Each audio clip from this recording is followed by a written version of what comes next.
திருச்செந்துறையில் இக்கோவில் உள்ளது. காவிரியின் தென்கரையில் அமைந்த தேவார வைப்புத்தலம் இது.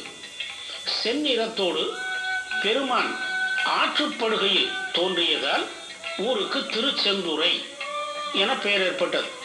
கோவிலில் உள்ள கல்வெட்டுகள் மூலம் ஆலயத்தின் வரலாற்றையும் பழமையையும் நாம் அறியலாம்.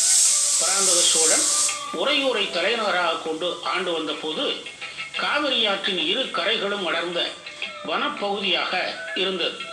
பௌர்ணமி அந்தி பொழுதில் படைகளோடு மன்னர் திருடர்களை பிடிக்க செல்வார். ஒரு முறை பலாமரக்காட்டிற்கு சென்றார். அங்கு மான்கள் கூட்டம் இருந்தது.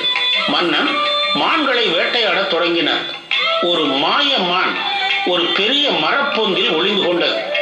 மன்னன் எய்த அம்பு குறி தவறி பலாமர பொந்தில் பட்டு ரத்தம் பீரிட்டது. அப்போது அசரி